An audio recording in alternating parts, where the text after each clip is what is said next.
दुई बोरा खाद लेके चलनी हम जब खाद भंडार से तो 3 जना लोग पीछे पीछे हमारा घरे तक आए।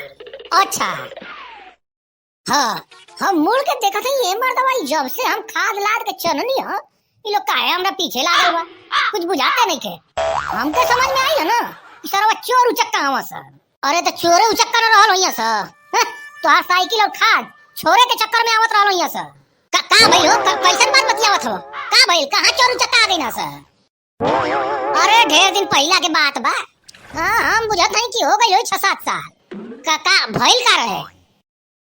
अब भइल ही रहे कि गइल रही खाद लेवे साइकिल से। कई घंटा लाइन में लगला के बाद जब खाद मिलल है लेके आईनी है, लादली है साइकिल पर चल देनी है डगरावत पीछे मुड़ के देखा तानी 3 जना चिल्लात आवत है रुका है रुका है रुका। हमरा बुझाते नहीं के, हमरा लाग गइल डर कि सरवा चोर उचक्का हवा सर। बस हम स्पीड बढ़ा देनी है। ओहो अरे मर्दवा चोरे उचक्का रहल होइए सर, साइकिलवा छोरे के चक्कर में आवत रहल होइए। तो हमरो ये न बुझाइल, बस हम साइकिल के स्पीड बढ़ा देनी है, भागे लगनी है कस के। अच्छा तो फिर का भइल? जब हम अपन स्पीड बढ़ाइनी है भगला के तो वो सब स्पीड बढ़ा देला पखिया के दौड़ावत हम सा चिल्लात हम ए रुका साइकिल, ए कहां भागत हवा, रुका रुका रुका नहीं तो ठीक ना होई। अब तो हमार हालत भइल खराब, लागल तर पसीना चुए। ए मर्दवा उसे 3 गोरा हम अकेले। ए मर्दवा तब तो तोहार साइकिलिया और खाद के बोरा छोड़ ले गइल होइया सर। अरे महाराज पहले पूरा बात सुनी तब नु, जब पूरा बताए तब न समझ में आइल का भइल का ना भइल। तो बतावा तो नहीं बतावा फिर का भइल आगे?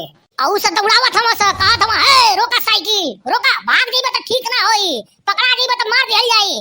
अब हमार हालत खराब, अब हम भागत हई चपले 10 साइकिल दौड़ावत हई, कबो नाला में गिरत हई तो फिर उठा के लेके भागत हई, कबो खेत में ढाबी आ जात लेकिन रुकत नहीं थी। ए भैया जान के डर रहल आ एक तो साइकिल जाए के डर। तो फिर तो बड़ा मार मरले होइया सब तोरा के, साइकिलो छोड़ लेले होइया आ खदो। अरे नानू महाराज सुना तो पहले, हम पीछे मुड़ के तकबे ना कनी ओकरा बात, इतना ना डर लाग गइल ल हम सम भागत चल गइल घरे। अच्छा कुछ देर के बाद चिल्लाता लोग ए बाहर आवा मर्दवा तनाइन, समझ में नहीं के आवत कब से हमनी चिल्लात हई बाहर निकला एक बे। अब हमरा तो लागत रहल डर, हम बाहरे तो ना निकलनी है, गइनी है छते पर तो कहनी का हो काहे पीछा करत हउ लोग, भाग जाने तो ठीक ना होई, ये हमार घर गांव बा। अच्छा हां तो में से एक जना कहत हूं ए मर्दवा त नहीं तो एकदम दिमाग से पैदल बड़ा का हमनी के बुलावत है तू भागत चल जात हव और साइकिलवा हमार बा, तू अपन साइकिलवा छोड़ के आ खदवा हमार साइकिलवा पर लाद के ले चल आइला। हां मर्दवा तू तो ऐसा बतावत रहला जैसे उ सब डाकू हकू हम।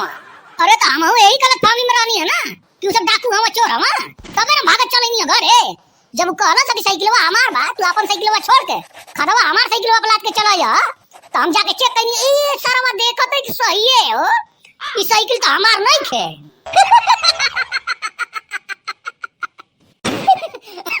ओ जब हमार हंसी छूटे लगी ना, ई सोच के हम हंस के एकदम पागल हो जात रहनी है कि ए मर्दवा हम समझत रहनी है कि तू लोग डाकू हो, हमार खाद और साइकिल छोड़े के चक्कर में आवत हो। हमरा बुझाइले ना कि अब तू लोग के साइकिल लेके आवत नहीं। फिर का भइल, मरना उरना ना सर?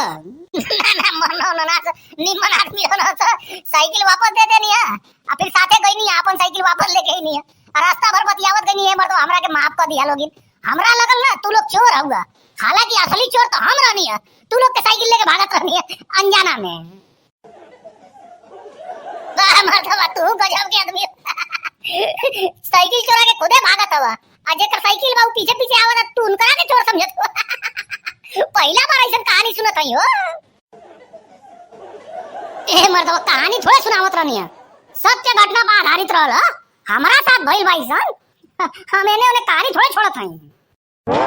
हां तो संयोगे रहल कि उ सब निमन आदमी निकल गई ना, नहीं तो हमार जैसन रहता ना सर तो मार के चकला फोड़ देले रहता।